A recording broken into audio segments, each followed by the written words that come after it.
Hi, I'm Colleen Nelson, licensed therapist, trauma expert, and fellow badass woman ready to rise up right alongside you. This podcast, Let the Rest Burn, is for the woman who has ignored, attacked, or even silenced her inner voice because she thought it was broken and needed to be fixed. It's for the woman who is ready to rise up and fully step into her desire, her joy, her full power, and make the impact she was destined to make. For the woman who cannot stand one more second waiting, watching, and witnessing the world crumble, and is ready to rebuild and expand into a better future. For a woman who is so done trying to fix the world, she decided to start with healing herself, and she let the rest burn. Hello, and welcome back to Let the Rest Burn with Colleen Nelson. I'm here with Emily Jones, who is a realtor and a partner at the Group Real Estate here in Fort Collins, Colorado. She is a competitive tennis player and an active philanthropist in the community, and is a single mother of two, as well as a member of my wonderful group, the Firsties. Welcome, Emily, to my podcast. Thank you. I'm excited to be here, Coco. Thanks for asking me. Oh, I'm so excited. So Emily, we've had a little bit of a discussion beforehand, just talking about what we're going to talk about today. But I ask every guest this question. So in Glennon's quote, she talks about being the full version of ourselves and letting the rest burn. Tell me, what did you have to let burn in order to be the fullest version of yourself today? Well, let's see. Great question. So just to give everyone a little bit of background, I've been divorced now for 6 years. Mm-hmm. Prior to that, I was married for 12 officially at the time we got divorced. And we dated 4 years before that. So I was involved with the man who I thought I was going to be with forever and ever for a total of 16 years. And went through the divorce process, and a lot has changed in my life since then. And I really thought today it would be great to kind of share my post-divorce experience and hopefully share my story will give some others some hope that there is life after divorce. And actually you can make really great lemonade out of life's lemons, maybe even lemon drop martinis. Those are some of my favorites. Lots of lemon drop martinis. So, what did I have to burn to let it go? Mm-hmm. I would say first and foremost, I have come from a family of four. My parents have been married almost 50 years. So the idea of a perfect family, that, traditional model, I had to let go of. And I've had to kind of retrain myself to, make it okay to picture myself in a blended family in the future. Know that my kids will hopefully turn out just fine, despite not having their mom and dad living under one roof. So for me, that was huge because of the traditional family I grew up in. Yes. I love that, Emily, because I think not everybody actually gets that really great role model in their childhood, and what you desired was wanting to kind of recreate what you had. And I do think the loss of the dream of what we imagined it could be, I think is probably one of the most painful parts of divorce. I would totally agree with you. I mean, it was a lot to tackle, my life pivoting in essentially overnight, and trying to really embrace that. And I don't want to discount, there were some very, very hard times. Divorce is incredibly traumatic and painful, and it does continue to be painful in certain ways. But, I think come to a point of acceptance that, hey, this is how my life looks now. And you know what? I'm going to try to make the very most of it. And a lot of that has to do with my mindset.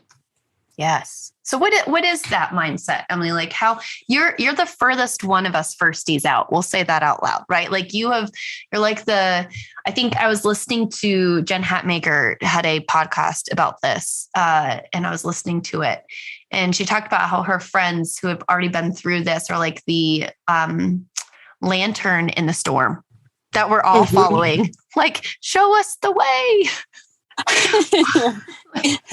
What's your mindset? Like, how'd you get here? Yeah, well, one thing is I took a lot of time for myself, I will say, to try to not jump too quickly into a new career. I wanted to really establish what I wanted to do with my kids, despite not having, their dad under the same roof. I wanted to really embrace family. And so I made a big list of all the things. You know what? We're going to do the annual beach trip every single summer, no matter what. That was something I always did growing up, and I always wanted to do with my kids. I wanted to still have them involved in church, and I wanted to make sure they were involved in sports and the community. We made traditions. We now have Crepe Friday. Every Friday, we make crepes before school, and that's their special breakfast. And certainly won't let a Friday go by without making crepes now. They won't let me do that. So I guess that sense of family, despite not having the traditional, I guess, structure, if you will, was super important. So I made sure that I continued with all of the normal things that I think you would have done married in that way, even though they were out of my comfort zone. I'll be honest with you, taking the kids on vacation and toting car seats through the airport and figuring out a VRBO and rides and activities and where do we get groceries, that is intimidating. And I did do that here in the last year, and we made the most incredible memories. And I was doing things like helping unhook stingrays off of fishing lines for my son that honestly, if dad was there, I would have never had to step out of my comfort zone and do. So I am still going to make this a great experience for my kiddos, despite having put them through something that I unfortunately had no control over. So that's one thing. And then second of all, I've realized in my own, my own realm, that stability is super important to me, to be able to know that I have the financial means to send kids to camp and take them on vacation. So I kind of had to figure out, okay, what does that look like career-wise? I want to be the mom that's picking them up from school, taking them to soccer, running the carpool. But I also want to make sure that I'm financially stable, knowing that I may or may not have a man in my life at some point, or be able to combine two incomes. So I did a big kind of evaluation on what career path would allow me that opportunity. And then I launched into it, and it's been just the best thing ever. I'm in real estate now. And I've been at it 4 years and absolutely love it. Not only for obviously the stability that I've already mentioned, but also the amount of impact I can have on a family, a single, a couple, helping people transition from one chapter of their lives to the next. And that is so fulfilling since I'm not with my kids every day. Oh, you just said so many little nuggets of gold that I'm just gonna pull them all out because I want to reflect. No, I love it. I love one of the things I love about Emily that not everybody knows that's listening here, because you don't get to hang out with her like I do, is you are like a grounded force in a storm, and a little bit like the connector of all things. Like you just have this very calm, seeing energy about you that I don't think is as common as we think. So your insights to me are always so incredibly brilliant and soothing to my soul. So I will listen to you talk all day. I'm like, tell me how it's going to get better, Emily. You're please. So sweet. It will. It will. We've talked long and hard about that. Yes. And I want to pull out these few things that I think are really powerful that you said. The ritual piece. This one I think is so crucial, especially if you are in the first couple of years. If you are just stepping into this arena of newness, finding the rituals that make you feel like a family and make you feel like life goes on, and being able to redefine them according to this new life that you have, right? Because we get caught up sometimes in those rituals we have to let go of, the dreams we imagine having with this other partner. And sometimes we forget about this next step of creating a new one, like Crepe Fridays. I am 1000% going to steal that from you, and now going to do French toast Fridays because I don't know how to make crepes. So you got to teach me that. But we need to learn. My kids would love that. And I think it's wonderful because, although we'll do another day because I think our kid days are opposite, but I love that you have that. And it does, it gives your kids this sense of stability in kind of an unstable situation. Mm-hmm. And also gives you, again, those guideposts along the way of, these are the things I'm going to do. These are the pieces that I'm going to follow in order to make sure that I can give my kids everything within my control of a good, healthy life. And the piece that I want to also pull up to and maybe kind of dig in just a little bit more with you on is this idea of almost stepping into both the mother and father role as a solo parent, and how challenging that is, but also how much growth can happen when you are kind of forced to do it all. And I'm curious, what do you absolutely hate the most? And I'll tell you mine. What do you just absolutely hate the most? And what surprised you? Like, what role that you probably would not have taken on had you still been married, do you actually find that you kind of love? Well, I would say the first is fishing on the dislike list. I am not a big fisherman. My family knows it. I don't have a lot of patience. I hate to say it. And I will do like a fishing excursion on vacation that has hopefully some good action, but I would so much rather hit the tennis court or go hit a golf ball or something over fishing. Well, last summer, my son decided he was going to become the world's most active fisherman and wanted to fish pretty much every day, all summer long. And that included having to unhook fish and figure out lures and knots and what equipment do we need. And then on top of it, like I mentioned, we went on vacation.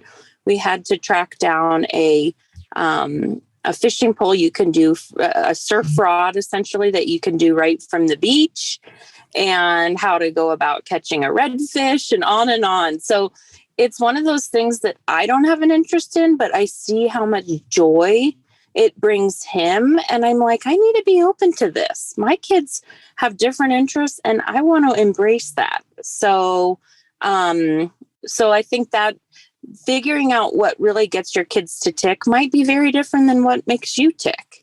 And being open to that and embracing that, I think, is huge. So the fishing, I'm still not a huge fan, but I've been forced to become a little bit more knowledgeable. And then I would say on the second question, a lot of household duties. I'm not super handy, but I have figured out, how to use a drill and I guess hang Christmas lights, all those house projects that you used to just rely on your other half for. Now a lot of them are me. Or if I can't figure it out, I call my dad, the engineer who lives 10 minutes away. But you have to kind of figure those things out as you go, especially if it has to do with something emergent or in the moment, So. Yes. Oh, that's so true. And my least favorite thing is carrying all the things. Yeah. I literally cannot stand it. And I have a little bit younger kids than you do, but they still have the same amount of stuff.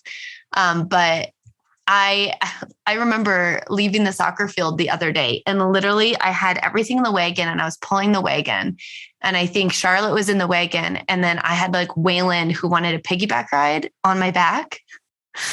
And I'm just like getting us to the car. And I can just, like some of the dads were like, get it. Good job, you. And I'm like, I have no choice. I have no choice. Do you want to carry them? Because I would really like to not there are right moments, now. Yeah. I will say in those frustrated moments, I have had the thought, there's a reason that kids are supposed to have two parents. And then I have to bring myself back. Like, I've got this. Yes. I can do this. I can handle this. I can figure it out. So anyway, it's definitely a mindset shift, because rather than being a victim, which is what you could easily go into in this situation with the wagon. Yes. You have to say, you know what? I have a player mindset and I get to do all these things. I oftentimes, pulled back thinking about parents that have special needs children or that have some other type of disability. And you're like, man, we really do have it very, very good. And I have, healthy kiddos and on and on. So it's easy for me to, I guess, slide into that one mindset. But then as quick as I do, I try to come right back. Yes, I love that. And I think that it's a duality. It's a balance between, we allow space for the struggle, right? The feelings are valid. The struggle is real. And you lean into gratitude. You do lean into this balancing effect of, this is hard and it is valid, but also I have a choice. I have a choice in this moment to kind of hop, skip as we're going to the car and kind of tickle Waylon on the leg and make a joke with Charlotte and make it fun. Or I can be cranky and mean and frustrated, even though my feelings on the inside are, this is hard. I can have that duality. I don't have to just have it hard all the time. And that's such an important thing for anybody navigating anything that's challenging, even if it's not divorce. It's this idea of, my feelings are valid, the struggle is real, and I have a choice in how I'm going to take on this present moment task right now. And that is a crucial piece, I think, of getting through a trauma like divorce, because it is ongoing and it is long. Like, it doesn't just happen and then it's over. It is like layer upon layer upon layer.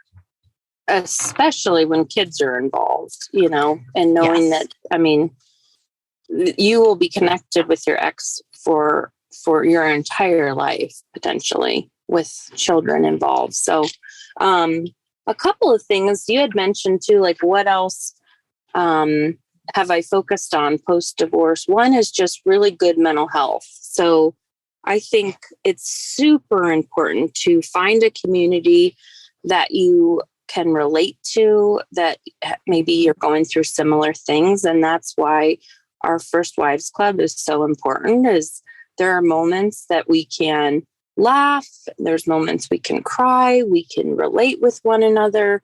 And those relationships are so deep because we have kind of so many of those similar threads. So that's one thing. Also, honestly, I think finding a good counselor is a great option. And then through my work and some of the sales training I've done, I do a daily gratitude journal and start my day with gratitudes. And actually, I've gotten them for my kids too. So a lot of days, while I'm making breakfast, they're writing down their gratitudes. And I think focusing on what we do have and what we're grateful for is a great way to start your day. Yeah, I agree. And I do like a meditation off of the Insight Timer app. It's definitely one of my favorites. And I used to fight gratitude all the time, Emily. It's kind of funny. It's not that I didn't want to be grateful. It's that the putting time aside to be grateful always felt like it was invalidating my struggle. And okay. It's so silly. It is. It's just silly, but it's one of those things that I find comes up for people where they want to do these rituals, right? We want to do these rituals. We want to tap into those, we call them bookending, right? The beginning and end of the day.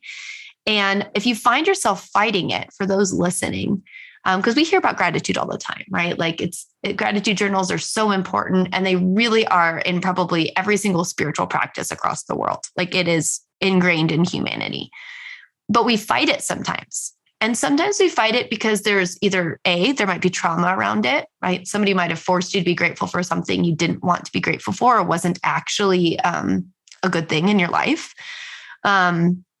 Or like setting aside time to be grateful actually brings up emotions you don't want to feel. So I love that that's part of your practice, Emily, because I think it brings up so many different emotions for people. But if you're really able to lean into it and you're really able to recognize and focus on what you do have, it does shift your mindset for the day. And what I had to learn was I could do both, right? Like I could be like, I'm having a tough morning, and I'm very grateful for my wonderful dog sitting next to me right now, snuggling me, right? Like I could do both. And and that duality, again, is such a crucial piece of this whole process, is being able to have a positive mindset and look forward well in the midst of some very painful experiences. Absolutely. And what I've realized too, both career-wise and otherwise, is when I have really positive energy going out into the universe, you wouldn't believe how much positivity is coming back. And I've seen it over and over again. So even just training yourself to have that positive mindset just automatically triggers like the law of attraction. It's a real thing. And it sure is. and manifesting exactly what you want. You can absolutely do it through the right techniques. So yes. It feels daunting at first, I think, but once you really realize, like, you don't have to be the most positive Polly, but that doesn't mean that you have to be a negative Nancy, right? Like you get to focus on what you want to focus on and bring choice back into your life. And I think sometimes divorce feels like our choice is taken, right? Like we can focus on all the ways that we now no longer have control.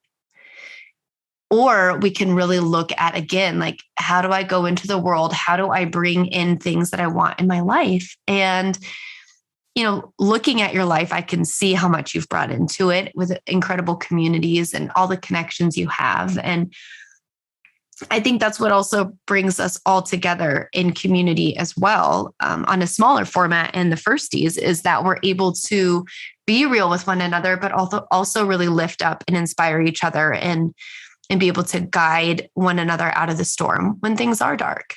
And I love that about us. It isn't just like a let's complain about our exes place. It is truly like, you've got this. Let's take one step forward together. Let's rebuild this together. Let's enjoy life together. Absolutely. And my word of the year, I always pick a word of the year to focus on, is present. Ooh, love it. I was talking to a dear friend last week about being present and not necessarily tying an outcome to the result of an experience. And it's almost like setting no expectation and being present in the moment might really exceed your expectations with what would happen. I was on a trip recently and went into it with very few plans, not sure what the week would look like. And it ended up being a trip better than we would have ever imagined, because we went into it let's just go day to day and see what feels right and what the vibe is. And it turned out great because we were present and hadn't overthought, how we wanted the week to look. Oh, I love that. I love that. I do think bringing it back to the present moment is such a healing practice, because we can handle what's right here in the present moment. Even if it's really hard stuff, like, we can handle it and we can truly enjoy it. We can tap into those deep emotions. I think when we get stuck in the past, or we start to project into the future, is when we get caught up in our own minds and we can't come back to really the simple joys of what's happening right here, right now, in this moment. Absolutely. Yeah. And the other thing that's amazing too is if you go back to your photo album and look at your kids' photos from even 2 years ago or more, And you look at them and you're like, oh my gosh, she was so itty bitty back then. And then you jump into today and you're, in my mind, I'm like, in 2 years, I'm going to look back at the photos from today and think she looks itty bitty. So trying to really embrace what's happening today, especially with the kiddos, because they are just growing, will blink and their childhoods will be done. Yeah. So I think it's so important, as hard as some of those, single parent moments may seem. The years do go fast. Yeah, I agree. I think that's a good perspective. So I think when we get into this, I always, there's so many different arenas we can go in terms of divorce and conversations here. But I am curious because I think that you and I share a bit of a unique thread here in that we are entrepreneurs. We are, business women who own our business and also are solo parenting. So I'd love to just talk a little bit about what the process of, building your own business and creating this real estate part of your life. What did you have to burn in terms of what you believed about yourself or limitations that were placed on you in order to kind of take the risk and jump and build this incredible business that you have? Well, one thing that I identified soon after divorce was that I love work, extremely work focused, career focused, always want to be on a path moving forward. And the thought, honestly, of having a traditional 9-to-5 job and raising kids alone and missing out potentially on school pickups was extremely daunting, to the point where it scared me. And so I went into a career that's commission only, with the mindset that there was no chance I was going to fail. And I think that part of it was sort of that mama bear instinct that you're going to do everything in your power and then some to make a good go at it. And so failure in my mind wasn't an option.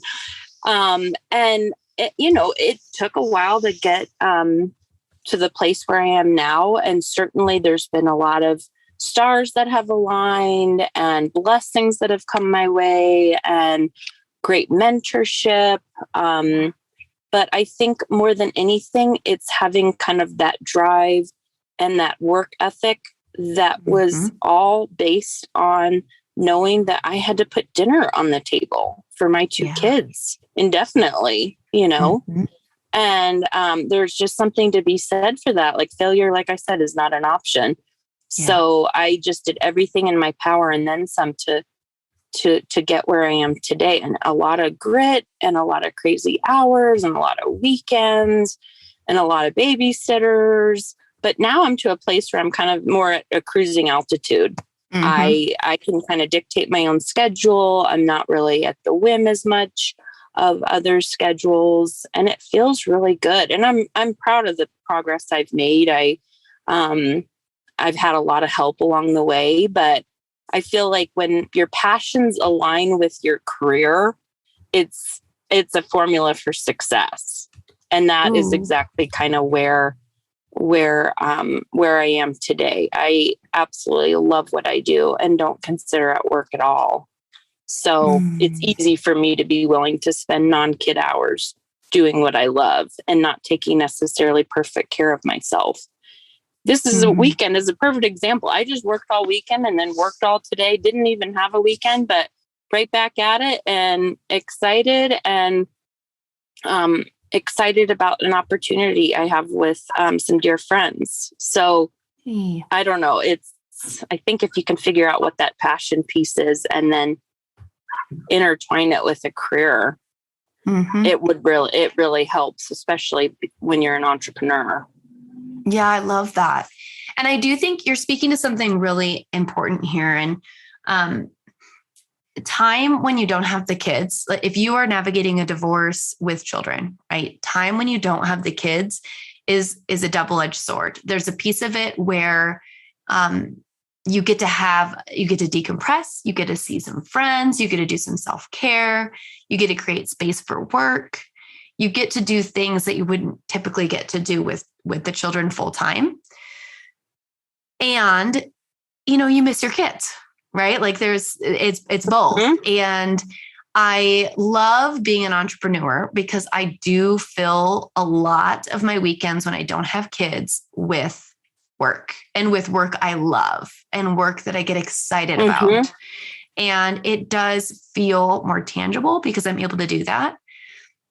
Even just yesterday, I recorded an episode called The Sunday Scaries, which I know you know about, Emily.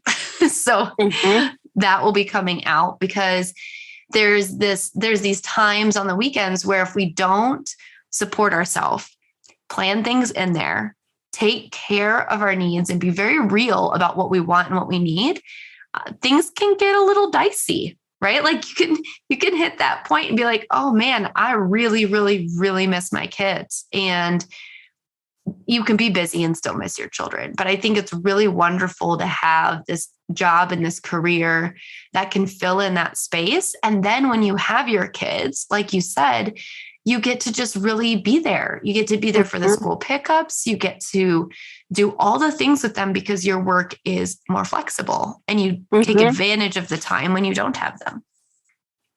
Absolutely. It's great because, like I said, motherhood was probably what I thought I would be doing from, the time I was little, and honestly, until I had kids. And I kind of mm-hmm. we had a plan that I would be a stay-at-home mom until the youngest was in kindergarten. Mm-hmm. And then kind of when that shifted, it became like, okay, I'm not necessarily that role full time.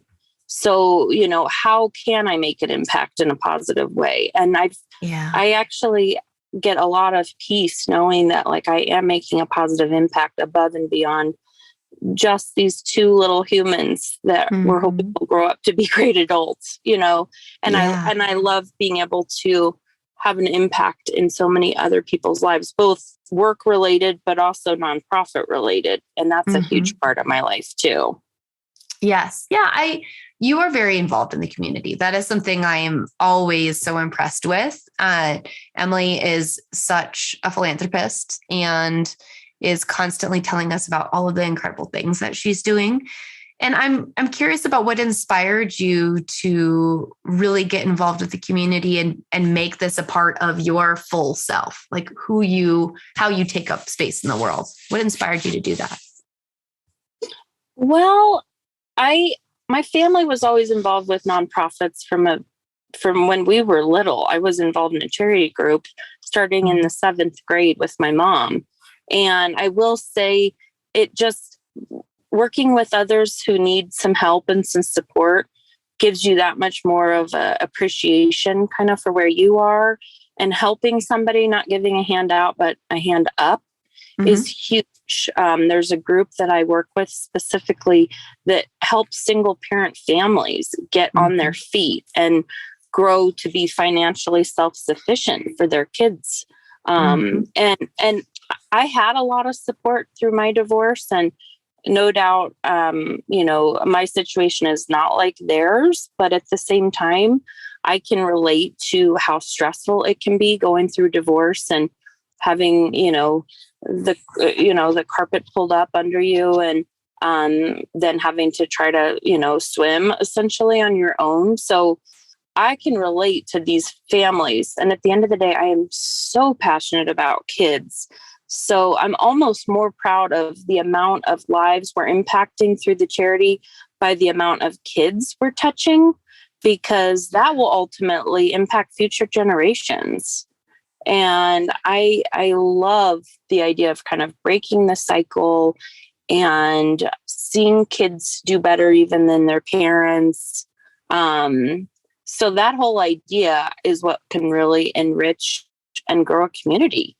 So that's my primary focus at the moment. I'm also involved with respite care, which is a great childcare facility that helps kids with developmental disabilities, and our local PTO I'm involved with. And then most recently, the Fort Collins Junior League, and that's helping in a number of different ways. But primarily I'm working with the Career Closet, which is it's essentially a donation center where women can come in and be styled and outfitted with outfits to for job reasons. So either interviews or maybe they need some nice professional attire for work. And that's so gratifying too, just seeing the amount of confidence that clothing can provide to women. It's incredible. And that's one-on-one. So I love that. I think it's just a mix of different things, but at the core, it's really all about kids, I will say. Yeah. It comes back to that legacy, right? Like affecting future generations and breaking patterns. And I love that, Emily. And I think I'm incredibly passionate about it myself. I think that's a strong reason why I am a therapist and why I do some of the things I do in the community, is that wanting to stop this, generational trauma and continuing to inspire and heal each of us so that we can continue almost like a ripple effect to heal those around us. So I love this part of you. I think it's incredibly inspiring. You are probably one of the most positive people I've ever met in my life. I literally don't think that I could say something to you and you're very validating. It's not like you dismiss hard things, but it's this really incredible energy that you have when you come into a room that just makes everybody feel safe and comfortable and warm and invited. So I appreciate you stepping into my space today so much. We'll put, for those of you that are local, we'll put in the show notes the organizations that Emily is a part of. And if you feel called to donate your time, your energy, your resources, I would absolutely love for you to do that, because each and every single one of those that she named are very near and dear to my heart as well. And maybe take this moment to be inspired on how to take something that's hard in your life and not only grow from it, but also look at the ripple effect. What is it that you can do that can make a positive impact out of something that really was not as positive in your life, and be inspired by Miss Emily Jones today. So I appreciate you so much, Emily, for coming on the show. Thank you. Thank you, Coco. I hope I'll see you soon. Oh, you will. Thank you all for listening. And like I said, we will put Emily's organizations as well as her information in the show notes. Have a wonderful day. Thank you so much for listening. I appreciate every single second that you chose to set aside for you and the impact that you're going to have on the world today. To be inspired, to be seen, and to hold space starts with the very actions we take with ourselves. Look at the show notes for more information. Like and subscribe, and share with friends if you feel inspired to. And as always, let the rest burn.